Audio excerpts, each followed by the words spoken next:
Hey YouTube, it's Sean from Team Ryko coming at you guys with a deck profile video of my Geargia deck that I've been playing. This past Saturday I played the Karakuri version at my locals, went X1 losing to Dino Rabbit. It was a good game. Game 1 I got Dolka does what Dolka does, so got beat pretty hard by that. Since it's the Karakuri version, it loses to Dolka really easily. Then game 2 I played, I just flat out OTK'd him. And then game 3 I opened up with a Birdman, double MST, Heavy Storm, and Pot of Avarice, and something else that was crap. Basically no protection in a Birdman, and so I lost.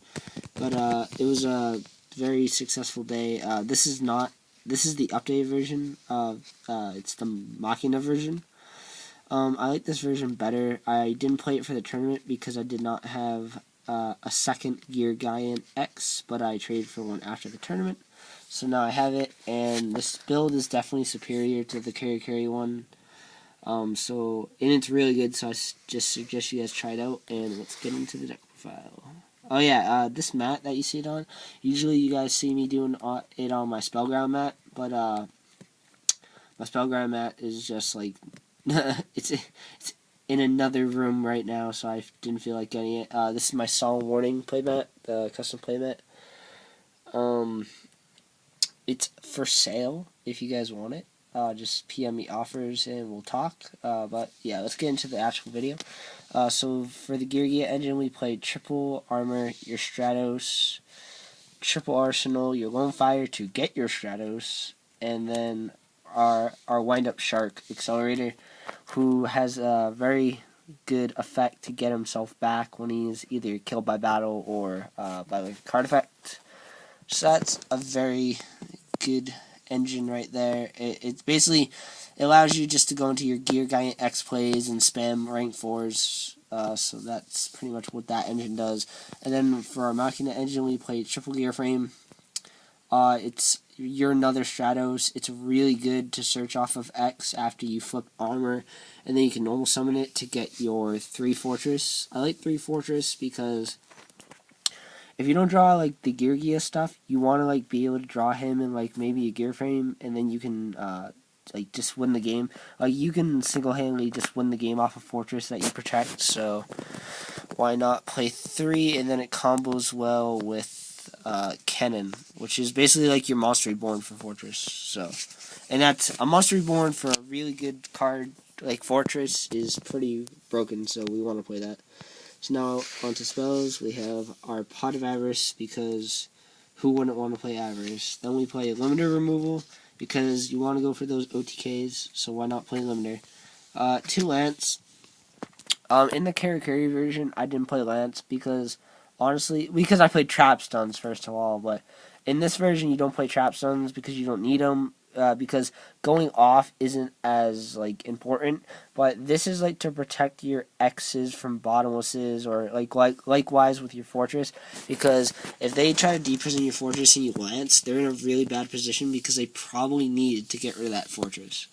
So then we play Book because why not play Buck when you have a flip effect monster that's really busted? So then our spell and trap removal, heavy and triple MST, because yeah, I don't. Every deck should really be playing triple MST and heavy because you need to go off. So and then Monster Reborn Dark Hole for our last stables. Then trap lineup, we start off with our triple solemn because we need to play the triple solemn. It's staple pretty much. Double bottomless, really good. Triple Dimensional Prison. I need a 3rd Ultra. Dimensional Prison is just flat out amazing this format. Screws up a lot of decks, so you want to play that. And plus Geargias like to run tons of spells and traps. So then we play Double Mirror Force. No Compulse, because first, like, I'd rather side Compulse, and then this is just great against the wind-up and Geargia matchup when they try to OTK you.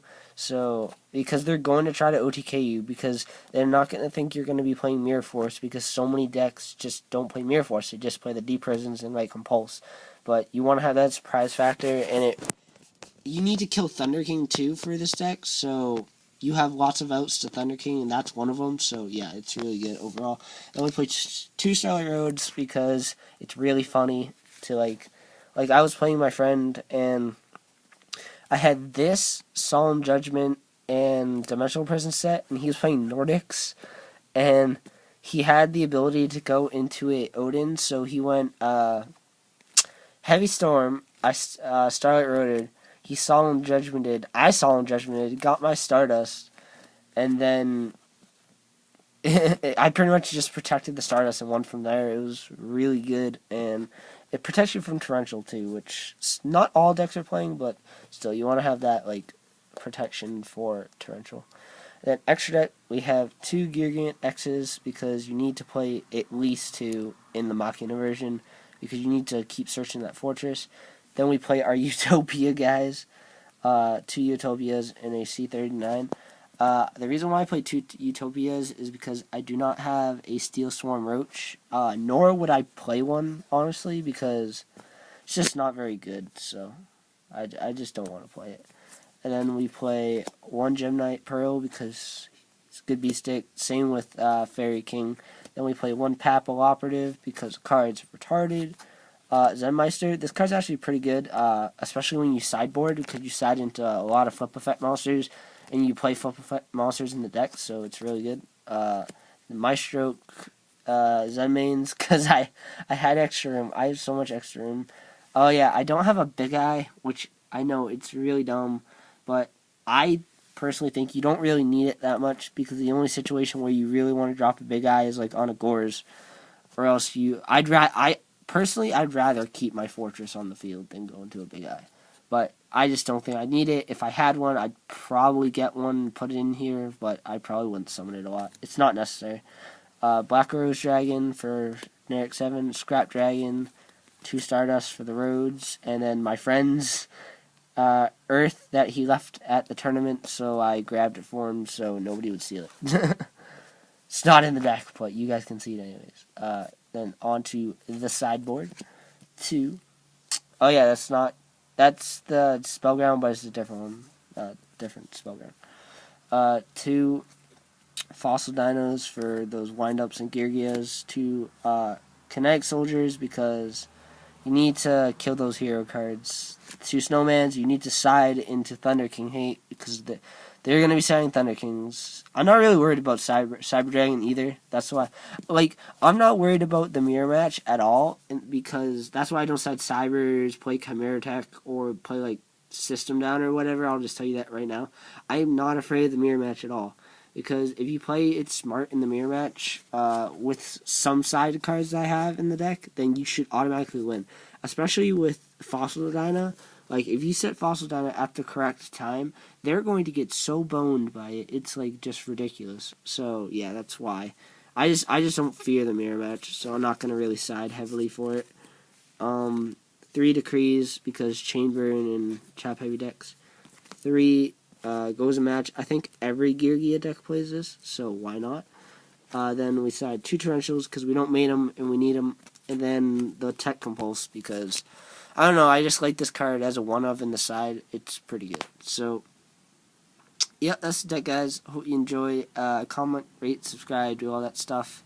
If you want to see the Geargia Karakuris or my pure Karakuris that I have, send me a message or just comment or whatever, and I'll do it for you guys. So see you later.